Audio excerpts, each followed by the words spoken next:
This is the Joshin and welcome to our mini vlog.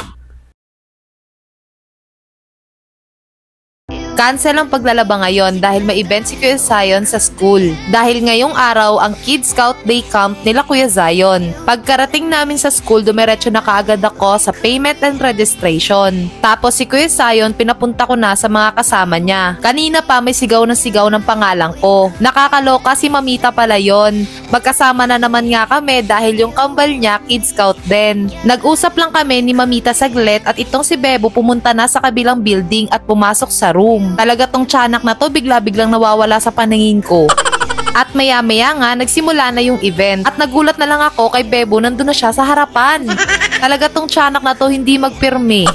Eto na naman tayo mangangarag sa kakahabol. Unang base na napuntahan ni Kuya Zion ay base 1, kung saan tuturuan silang humawak ng gunting at maggupit. Bigla ngang kinilig si Kuya Zion dahil may star siya. Tapos si Bebo naman may sariling mundo. Sige Bebo, maglaro ka lang dyan. Sunod namang base na napuntahan ni Kuya Zion ay base 3, kung saan tuturuan silang umiwas sa apoy at mga bagay na nakakapaso. Wala na Zion, tostado ka na.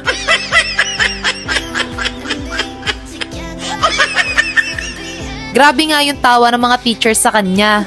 At dito nga, ina-explain niya sa akin na ganito lang daw yung kaya niya at ang hirap daw dumapa. Kaya yung mga teachers, pinaulit sa kanya.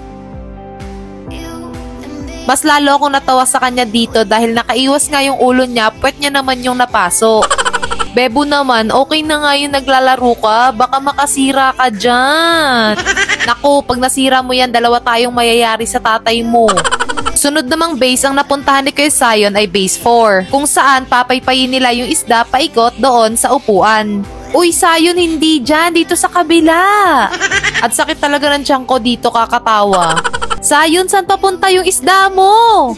Kahit na hindi na ako makahinga sa kakatawa, nandito pa rin ako sa gilid nag-cheer sa kanya. Buti na lang natapos ni Kuya Zion yung task kaya may star siya. Sunod naman nilang ginawa, tinuruan silang sumayaw at kumanta. At naturo nga si Kuya Zion kaya siya ang maglilid ng sayaw at kanta.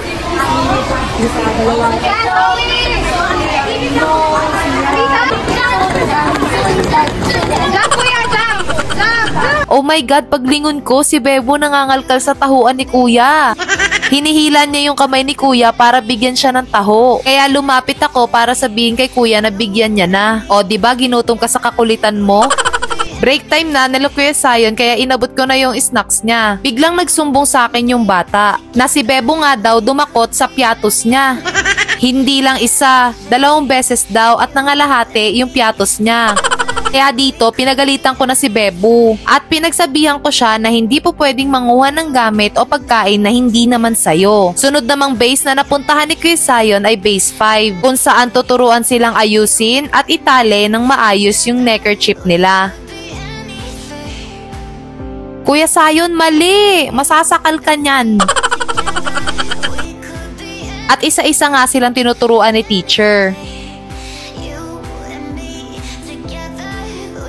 Naka-thumbs up si Kuya Zion dahil magkaka-star siya. At eto nga ako, chini-cheer siya dahil may 4 na siyang star. Sunod namang base na napuntahan ni Kuya Zion ay base 2, kung saan kukwentuhan at tuturuan silang magsintas ng sapatos. At itong si Bebo may entry na naman. Palagi talaga siyang naghahanap ng pilay. Kahit kalmadong tao, maha-high blood sa kakulitan niya. Dahil tapos na sila Kuya Zion sa task nila, pinapila na sila at kumanta at sumayaw.